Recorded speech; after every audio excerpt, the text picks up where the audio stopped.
Praise the lord. యేసుక్రీస్తు వారి పరిశుద్ధమైన నామంలో మీ అందరికీ వందనాలు, శుభాలు తెలియపరుస్తూ ఉన్నానండి. కీర్తనల గ్రంథం 97వ కీర్తన 10వ వచనం. యెహోవాను ప్రేమించు వారులారా చెడుతనమును అసహించుకొనుడి, తన భక్తుల ప్రాణమును ఆయన కాపాడుచున్నాడు. భక్తిహీనుల చేతిలో నుండి ఆయన వారిని విడిపించుచున్నాడు అని దేవుని వాక్యం సెలవిస్తుందండి. మనము దేవునిని ప్రేమించే బిడలుగా ఉండాలండి. ఎప్పుడైతే దేవుణ్ణి ప్రేమిస్తామో భక్తిహీనుల చేతిలో నుండి మనల్ని విడిపించేటువంటి దేవుడు యేసుక్రీస్తు వారు. మనల్ని స్వస్థపరిచే దేవుడు, మనల్ని బాగు చేసే దేవుడు. ప్రతి ఒక్క శోధననిచ్చి, ప్రతి ఒక్క బాధనిచ్చి, ప్రతి ఒక్క కష్టాన్నిచ్చి, ప్రతి ఒక్క శ్రమనిచ్చి మన దేవుడు బయటికి తీసుకొని రాగల సముద్రుడండి. దుష్టుడైన సాతాను ఏం చేస్తున్నాడంటే మనల్ని బాధ పెట్టాలి, మనల్ని దుఃఖ పెట్టాలి, మనల్ని శ్రమ పెట్టాలి, మనల్ని ఇబ్బంది పెట్టాలి, మనల్ని ఎంతగానో శోధించాలని సాతాను ప్రయత్నిస్తుందండి. అయితే మన భక్తిహీనుల చేతుల్లో పడకుండా మనము దేవుడి చేతుల్లో పడేటువంటి బిడలుగా ఉండాలండి. మనము దేవుణ్ణి ప్రేమియాలంటే చెడుతనముని అసహించుకోవాలి. మన దేవుడు పరిశుద్ధుడై ఉన్నాడు, మనము కూడా పరిశుద్ధులై ఉండమని దేవుని వాక్యం సెలవిస్తుంది. ఈ లోకంలో పాపాన్ని ఏ మనుషుడు నేర్పించాల్సిన అవసరంలా. మనుషుడు పాపం అనేది తను శారీరకంగా చేస్తున్నాడు. అయితే ఒక మంచి కార్యం చేయాలంటే, ఒక దేవుని కార్యం చేయాలంటే, ఒక పరిశుద్ధమైన కార్యం చేయాలంటే చాలా నలగొట్టుకోవాలండి. తన జీవితాన్ని చాలా మార్చుకోవాలి.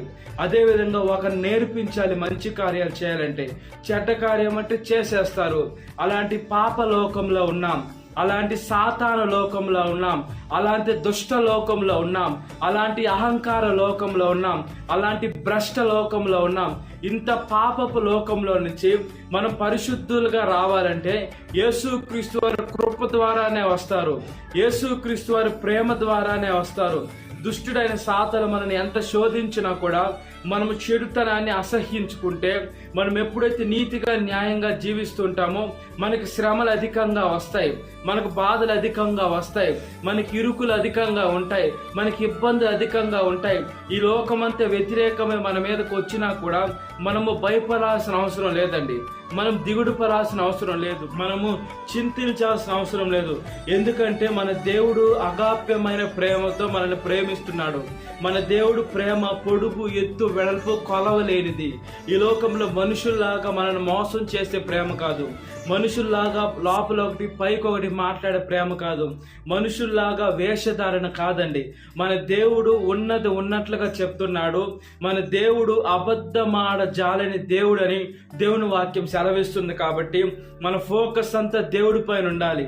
మనం చూసే చూపు, నడిచే నడక, చేసే క్రియ ఎప్పుడైతే దేవుడి పైన ఉంటుందో దేవుడు మనల్ని ఆశీర్వదించేటువంటి దేవుడు, దేవుడు మనల్ని పరిశుద్ధపరిచేటువంటి దేవుడు, దేవుడు ఆయన ఆత్మను మనకి ఇచ్చేటువంటి దేవుడు. కాబట్టి మనం ఈ లోకంలో దేనికి భయపడకూడదండి, సాతానికి అసలు భయపడకూడదు.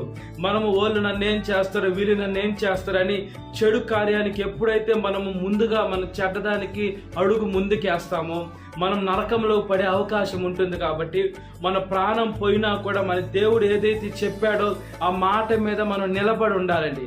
ఆ మాట మీద మనం ఎప్పుడైతే స్టిక్ అయి ఉంటామో దేవుడు మనల్ని ఆదుకునేటువంటి దేవుడు, దేవుడు మనల్ని ప్రేమించేటువంటి దేవుడు, దేవుడు మనం రక్షించేటువంటి దేవుడు. ప్రతి ఒక్క ఇరుకునిచ్చి, ప్రతి ఒక్క ఇబ్బందినిచ్చి, ప్రతి ఒక్క కష్టంనిచ్చి, ప్రతి ఒక్క నష్టంనిచ్చి, ప్రతి ఒక్క సాతానుచ్చి దేవుడు మనల్ని బయటికి తీసుకురావాలని తను రిక్తునిగా ఈ లోకానికి వచ్చాడండి. ఈ లోక పాప లోకంలో పరిశుద్ధుడని దేవుడు వచ్చాడు. పాపులైన మనుషులు పరిశుద్ధుడని దేవుడిని తిడుతూ ఉన్నారు, ఆయన దూషిస్తూ ఉన్నారు, ఆయన కొరడాలతో కొడుతూ ఉన్నారు. ఇంత చేస్తున్న దేవుల్లో ఏ పాపం లేకపోయినా ఆయన భరించాడు. ఎందుకు భరించాడంటే మన కోసం భరించాడు. మనం ఈ లోకంలో ఎప్పుడైతే ఆదాం గారి ద్వారా మనకు జన్మ పాపం వచ్చినప్పుడు మనమందరం పాపులుగానే మన తల్లి మన పాపంలో కన్నా మనల్ని పరిశుద్ధపరచాలని, మనం ఎలా పరిశుద్ధపరచబడాలంటే యేసుని సొంత రక్షకుడిగా అంగీకరించి నీటి బాప్తిస్మం ఎప్పుడైతే తీసుకుంటామో అప్పుడు మనం పరిశుద్ధపరచబడతాం. అప్పుడు చెడతనాన్ని మనం అసహ్యించుకునే బిడలుగా ఉండాలి. ఎందుకంటే మనం పరిశుద్ధులైన దేవుణ్ణి సేవిస్తున్నాం, దేవుడు వాక్యాన్ని వెంబడిస్తున్నాం, వాక్యమైన దేవుడు మార్గంలోకి వెళ్తున్నాం కాబట్టి మనం దేనికి బాధపడకుండా, దేనికి ఇబ్బంది పడకుండా, నీతిమంతుల కష్టాలు ఎక్కువ వస్తాయి, దేవుడికి శ్రమలు వచ్చాయి, అపోస్తలుడైన పౌలు గారికి శ్రమలు వచ్చాయి, ఈ లోకంలో అనేక మంది మోషే గారికి శ్రమలు వచ్చాయి. ఎప్పుడైతే దేవునికి వాక్యానుసారంగా జీవిస్తారో వాళ్ళకి శ్రమలు ఎక్కువ వస్తాయి. వాళ్ళ ప్రాణాలు తీసివేసేదానికి అనేక శత్రువులు, సాతాను పట్టిన శత్రువులు ఉంటారు. ఇవన్నిటికి మనం భయపడకుండా, మనం దిగులు పడకుండా, దేవుడు భక్తిహీనులకి మనల్ని అప్పచెప్పని దేవుని వాక్యము స్పష్టం చేస్తుంది. ఒకవేళ మనం అప్పచెప్పినా కూడా, మన ఒకవేళ ప్రాణాలు పోయేటువంటి అవకాశం వచ్చినా కూడా దేవుడు అలాంటి సమయాల్లో కాపాడతాడండి. దానియేలు గాని సింహబోలో నుంచి కాపాడిన దేవుడు, షడ్రకు మెషకు అభేద్నెగోను వారి అగ్నిగుండం నుంచి కాపాడిన దేవుడు మనల్ని కాపాడ్డా. ఒకవేళ మనల్ని కాపాడకపోయినా పర్వాలా, మనం ఎవరిని సేవించాలంటే యేసుని సేవించాలి. ఈ లోకంలో మనుషుల్ని కాదు. ఈ లోకంలో మనుషులు లేనిపోని అబద్ధాలు చెప్తారు, లేనిపోనుగా సృష్టిస్తారు. వాళ్ళని మనం నమ్ముకునేట కంటే యెహోవాను ఆశ్రయించటం మేలు, అది లాభము, మన జీవితానికి మంచిది అని దేవుని వాక్యం సెలవిస్తుంది. కాబట్టి మనం మొట్టమొదటగా చెడ్డది, మనం చూసే చూపు పరిశుద్ధంగా ఉండాలి, నడిచే నడక పరిశుద్ధంగా ఉండాలి, చేసే క్రియ పరిశుద్ధంగా ఉండాలి, మాట్లాడే మాట పరిశుద్ధంగా ఉండాలి. మన నాలుకని చాలా జాగ్రత్తగా కాపాడుకోవాలండి.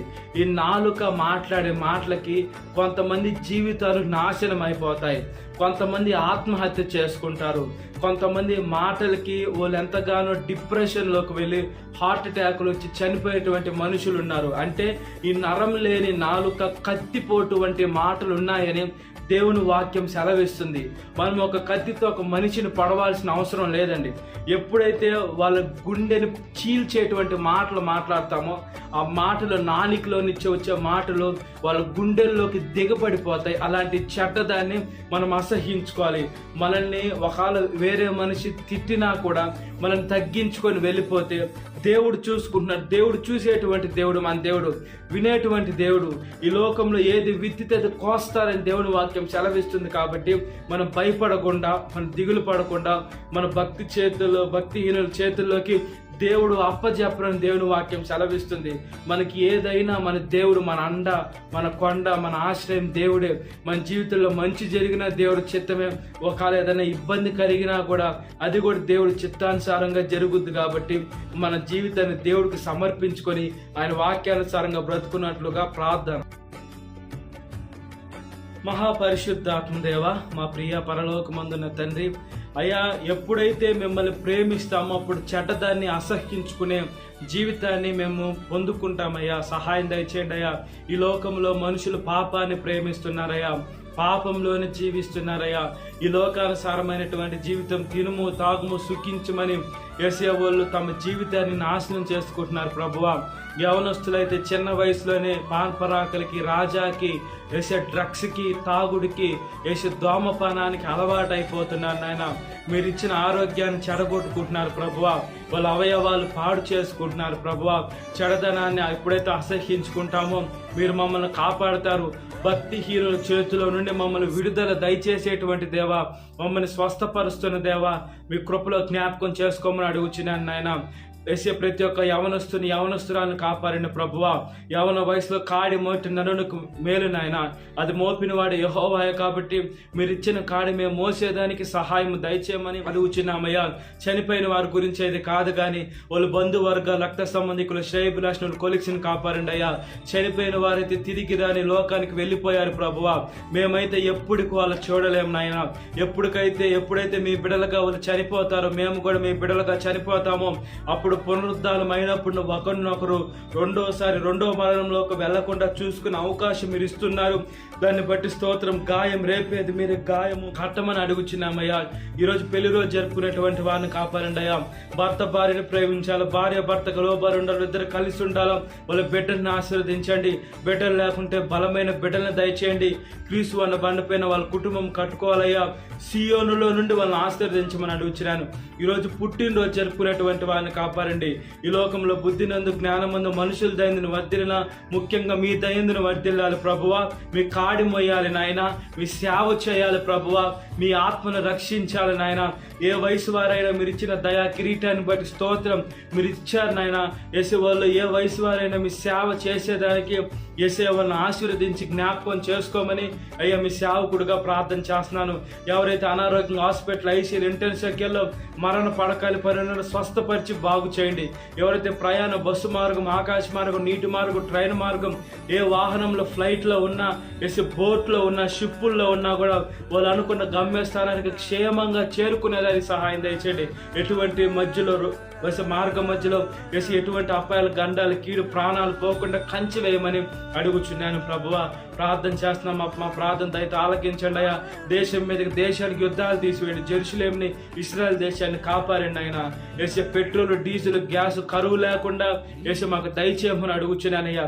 ఏ దేశం అయితే యుద్ధాలు చేయాలని వేసే ముందున్నాయో వాళ్ళని కూల్చేయండి, సమాధాన పరచమని అడుగుచున్నామయ్యా. ఎగ్జామ్ రాసిన బిడ్డలు, రాస్తున్న బిడ్డలు, రాయబోతున్న బిడ్డల్ని కాపాడండి అయ్యా. ఏ ప్రశ్నకి ఏ జవాబు రాయాలో తెలుసుకునే శక్తిని దయచేసి వాళ్ళ తల్లిదండ్రులకు మంచి పేరు, ముఖ్యంగా మీకు మంచి పేరు తెచ్చే శక్తిని దయచేయమని మీ బిడ్డగా ప్రార్థన చేస్తున్నానయ్యా.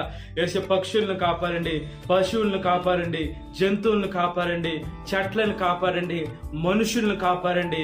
ఈ లోకంలో మంచి అధికారులను కాపాడండి అయ్యా. ఈ లోకంలో అంతం కాకుండా, కరువు లేకుండా వేసే మనుషులు వాళ్ళకి వేసి ఏదొస్తే అది చేసి మీకు విరుద్ధంగా వేసి చేయకుండా మనుషులు మిమ్మల్ని తెలుసుకునే దానికి వేసే మార్గం సరళం చేయండి. ప్రతి ఒక్క నాలుగు మిమ్మల్ని స్తుతించాలా, ప్రతి ఒక్క మోకాలు మీ నామంలో వంగును గాకని వేడుకుంటున్నాం. మీ కృపలో జ్ఞాపకం చేసుకోమని అడుగుచున్నామయ్యా. సాతాను శోధన ప్రతి ఒక్క బిడ్డను విడుదల దయచేయండి. ఈ వాక్యం ఇచ్చిన ప్రతి ఒక్క బిడ్డని పేరు పేరున జ్ఞాపకం చేసుకోండి. ఈ దినకాలపు దేవుని నింపమని నజరేయుడైన యేసుక్రీస్తు వారి పరిశుద్ధమైన నామంలో మిక్కిలి వినతి అడుగుచున్నాను మా పరలోకమందున్న తండ్రి. ఆమేన్. Praise the Lord. God bless you. Have a great day.